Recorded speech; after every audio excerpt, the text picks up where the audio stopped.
Channel को subscribe करें एवं बेल आइकन को दबाएं। होते आता है सत्लोक चले भाई प्रसाद भाई का मिलना चाहिए।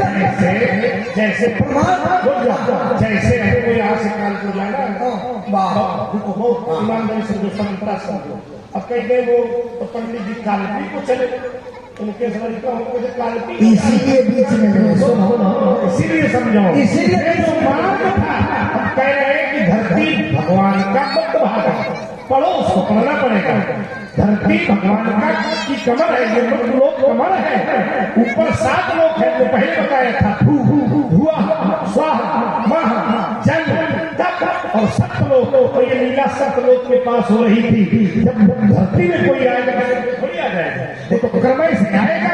इसलिए सप्तलोक नार बिछड़े सीधा सीधा तर्क है। समझना पड़ेगा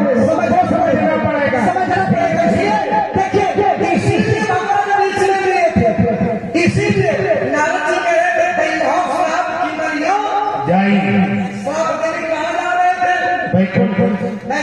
हाँ रास्ते में नहीं मिलना चाहिए बैकुंठ उसका एक कारण था। भाई जब बैकुंठ जा रहे थे इस रास्ते में तो भगवान को बीच में ही जाना चाहिए। हाँ भगवान को बीच में नहीं देखते। हमारे पास आ रहा है तुम बीच में जाके मिलेंगे क्या? भाई वो हमारे यहाँ आए हम उससे मिलेंगे, लेकिन मार्ग कोई और था। चिंतन कोई और था। मार्ग क्या था? काम क्रोध लोभ आदि मद नाथ नरक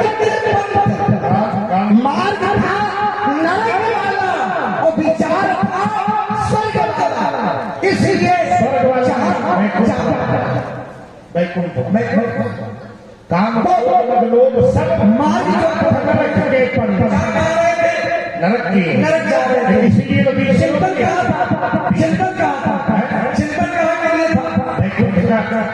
बैकुंठ का चिंतन था, इसीलिए। अच्छा बैकुंठ का क्या स्वरूप हो सकता है?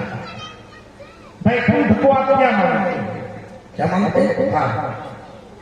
भाई बैकुंठ को जैसे धरती माने तो धरती में पहाड़ है, सागर है, मरुस्थल है, समतल है, तो धरती का वर्णन हो गया।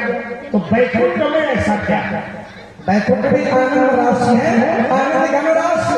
भाई बैकुंठ नहीं है उसका भौतिक चित्रण भी कुछ होना है। भौतिक हम बताए और क्या अच्छा से माने हो क्या? हमको चलो कहीं भी जा सकते हैं, कहीं भी जा सकते हैं। भौतिक क्या है? इन सब लक्ष्मण के साथ किया बैठाले पंडित जी बोले अभी प्रारंभ नहीं हुए। सुनो व्यास जी श्रीमद् भागवत महापुराण में जिस समय तृतीय स्कंद में 18वें अध्याय में जब सनकादि कुमार भगवान का दर्शन करने जा रहे हैं तो वहां वैकुंठ के भौतिक परिवेश का चित्रण हुआ है। बहुत गहराई से उसको पढ़ना पड़ेगा। हर व्यक्ति हो सकता है न पढ़ रहा था वो पढ़ता है। विद्वान लोग बैठे हैं ना, बहुत लोगों ने कहा तो 7 देवलियां हैं। 7 पहली देवली के बाद जलाशय है, दूसरी देवली के पास बाग है, तीसरे में मरुस्थल है, चौथे में इत्यादि करके 7 देवलियों के बाद जो भवन है, जो विराट है, वो भगवान का विश्राम स्थान है। और 7वीं देवली में ही द्वारपाल हरिके प्रिय दो जय और विजय जान सबको 7वीं देवली में लगे हैं। 6 देवली पार करके 7वीं में जब जाने लगे हैं तो ये स्वरूप है। तब उन्होंने 3 बार रोका है भगवान के दर्शन से। तो 3 जन्मों का श्राप मिल गया। ब्राह्मण वो भी थे, विप्र श्राप थे दूनों भाई। ब्राह्मण हम भी है, समझ जाओ एक बूढ़े दरवाजा में मिलेगा समझने का। ब्राह्मण लोग भी थे, ब्राह्मण आप भी। ब्राह्मण के पास बल होता है कौन सा? तपबल। विप्र सदा बलियाना इनका हथियार है और इनके कोप में कुंभ खवारा। अपराध भगत करेंगे नहीं राम रोष पावन सो आपके पास तप का बल है, और कोई बल है? तपबल है, और कोई है? तपबल है, भुजबल है, बस भुजबल भूम भूप मिल और ऐसे पूरे जैसे हमारा गुरु हुआ वो आचार्य हमें कैसे पता? हाँ बता रहे हैं, हमारे पास कितने बल है? जप तप मत सब तप बत दाना धीरज विवेक योग विज्ञान यही कर फल रघुपति पद प्रेमा। अब हो गया सबसे इन बलों में सबसे बड़ा बल कौन सा? अब तुमने पूरा उत्तर दे दिया, इसका निरूपण कर दो। तप है, ज्ञान है, मत है, इन तपों में सबसे बड़ा बल कौन है? भाई हाँ इधर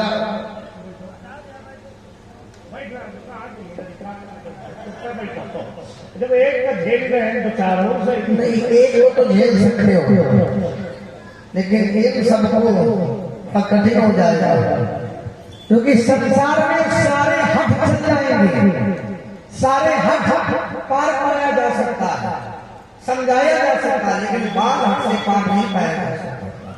तो फिर उतना करने पड़ेगा। अगर चंद खिलौना लय हो तो फिर लय हो, हाँ फिर ले हो, हाँ लय हो, ले हो, मैया मोरी में तो चंद खिलौना तो भी माँ भी चक्र होती है, जल का पात्र भरती है और रख देती है, ले बेटा चंद्र खिलौना ले हो।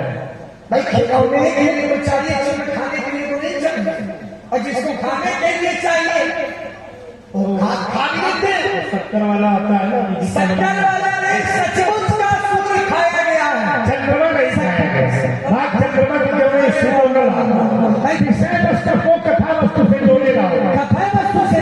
भाई चंद्र खिलौना दूंगा, अब खाने का विषय है,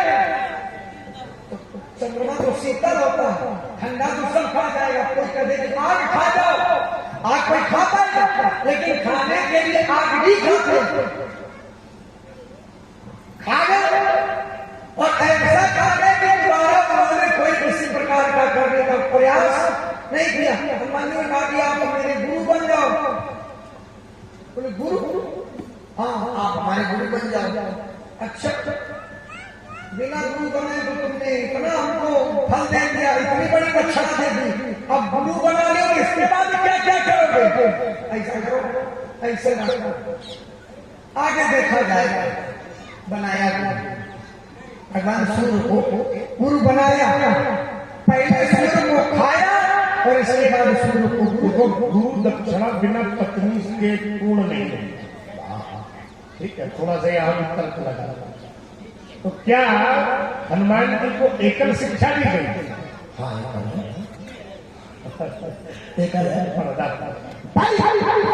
आप कहते हैं गुरु दक्षिणा, बहुत लोग कहते हैं कि वो यहाँ से, लेकिन फिर बाल ब्रह्मचारी का जो पद मिला, अब जैसे एक बात है, मुझे भी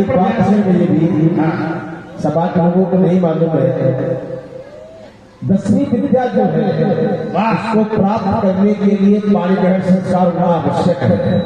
भगवान सूर्य की पुत्री सुभद्रा के साथ में हनुमान जी का पाणी ग्रहण संस्कार हुआ है, विद्या प्राप्त करने के लिए। दक्षिण प्रांत में आधुनिक मंदिर बना है जहाँ हनुमान जी अपनी धर्मपत्नी के साथ है, लेकिन ब्रह्मचर्य में उसको कोई भाव नहीं पड़ा, यह विद्या प्राप्त करने के लिए। देखिए महाराज, कुछ क्षण के लिए, जैसे एक दिन के लिए यज्ञों को भी करा दिया जाता है। अब क्या ब्रह्मचारी को विवाहित कर नहीं कहा जाएगा, वो नहीं है, स्थानीय मान्यता। आप कहते हो कि क्या विवाह को बिना पत्नी के हमने कहा था कि एक शिक्षा गुरु की ऐसी होती है, एक परंपरा ऐसी है जो पत्नी के बिना पूर्ण नहीं होती। क्या उस समय पाणी ग्रहण हुआ? आपने भी आपकी पत्नी को होता, हमारी पत्नी से तुम्हें क्या मतलब? नहीं हमने भी वो विद्या नहीं ली है, अभी हमने वो विद्या नहीं ली, इसलिए हमारा बिल्कुल सुरक्षित है। चलो, हनुमान जी को सर्वांगीण विद्या लेनी थी, क्योंकि लीला जगत में उनका सर्वाधिक योगदान रहना था, इसलिए वो आवश्यक था। परशुराम के जीवन में हमने जो विद्या ली है तो भगवान शंकर से पूछो कौन से नहीं तो अब वो विद्या नहीं लिया क्या नहीं लिया बुद्धि तुमने बहुत लगाई नहीं अभी विद्या नहीं अभी तक की विद्या नहीं आओ हमारे पास आओ तुम दोगे हैं देंगे विद्या भी देंगे बुद्धि भी देंगे बल बुद्धि और विद्या तीनों देंगे ये तीनों मिलेंगे देखिए ना अगर कोई कहे परशुराम जी ने भी अपने जीवन में क्योंकि परशुराम जी विष्णु के अवतार हैं कौन है विष्णु के अवतारी कमल शुक्र हरि बाबर परशुराम और विष्णु की पत्नी कौन है धरती विपुल बार में जीवन के लिए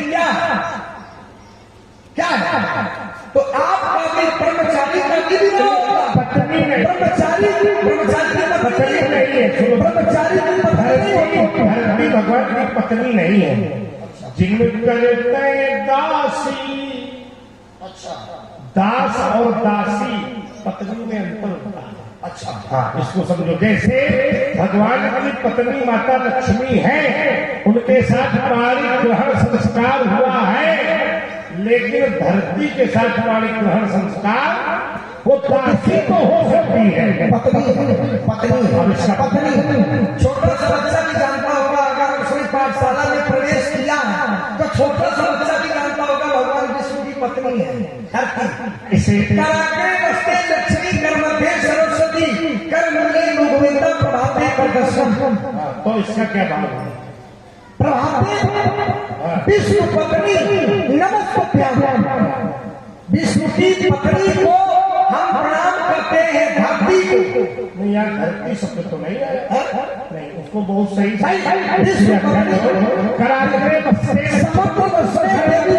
समुद्र बसने देवी पर्वत मंडते समुद्र वसने देवी अरे सब ठीक है मिलेगा सब ठीक है अच्छे मन से अदर करोगे तो सब ठीक लगेगा देखिए समुद्र वसने देवी पर्वत मंडते विष्णु पत्नी नमस्कार ठीक है पत्नी ठीक यहाँ इसलिए ये स्वीकार ये भी जो श्लोक है कि कहीं प्रमाणित जगह का नहीं है हो क्या ये थोड़ा होती है लेकिन हाँ ठीक है चलित है प्रचलित है इसलिए श्लोक वाली बात हम मानते हैं लेकिन जब रामचरितमानस में तो ब्रह्मा जी ने कहा था जल में दासी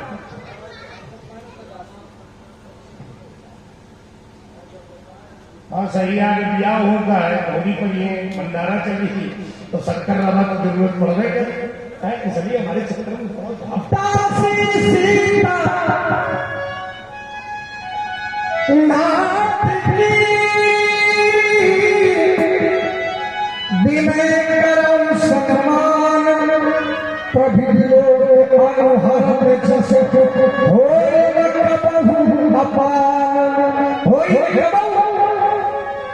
वही जब पत्नी है अच्छा सूर्य कन्या जैसे इन्होंने बताया कि एक सूर्य कन्या उधर कुछ समय के लिए पत्नी बनी तो एक सूर्य कन्या और है जो धरती में बहती है यमुना ये किसकी पत्नी है यमुना ये भी पत्नी होगी और इसी की विवाह आप लोगों ने कराया कि हमने कराया विचार करो यमुना का विवाह नहीं हुआ गंगा और सरयू क्योंकि प्रबल वेग किसी का तो आप लोग विवाह करवाएंगे हम आपका विवाह करवाएंगे चिंता करो पंडित जी बहुपत्नी के विषय में जाएंगे चिंतन चल रहा ये हमारा विवाह करवाएगा देखो उतनी देर से जो चिंतन चल रहा है पत्नी के विषय में चल रहा बार बार पत्नी बार मन तुम साधारण मानोगे नहीं तो ही केवल मुनि जब जान सुनो ही भूख खिला रहे तुम केवल हमको मुनि समझ रहे हो भूल नहीं हम समय को चढ़ाऊंगा के दोनों भाइयों के दुश्मन आज मिथिलापुरी से मारना भगाऊंगा तो सभा में पुकार कहाओ अस्त्र शस्त्र त्याग परशुराम कहाऊंगा कोयला की चार करती है नहीं वो फर्नीचर के ऊपर नहीं रहे ये जबरदस्ती का काम काहे को कर रहे हो ये प्रभु जी शांत सागर थे इनको ये बता देता महाराज नहीं बता था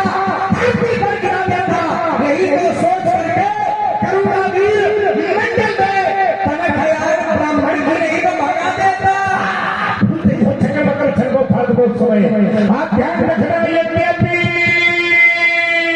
है वंश में प्रसिद्ध था सहस्त्राबाहु, जिसका ध्यान में कोई दूसरा न जोड़ा था, पहले ही दक्षिण की धाम सो, जब उसके पास शैन बल्ल थोड़ा था, सुनरे दुष्ट लक्ष्मण, मैं वही हूँ परशुराम, जिसने छात्र वंश का कोई योद्धा छोड़ा था।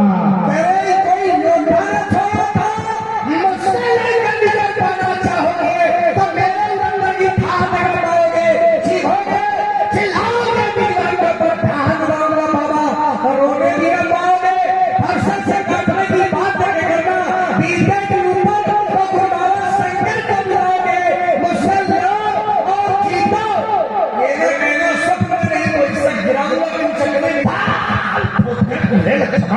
छोटा सिंह जगाता है, दूरभंशी लोगों को तूफान का खौफ बनाता है। सुन लीजिए महुआ लखनलाल, हम दिन तेरे आते हैं, जैसे मरद हार चिटी के पंख स्वयं बनाते हैं।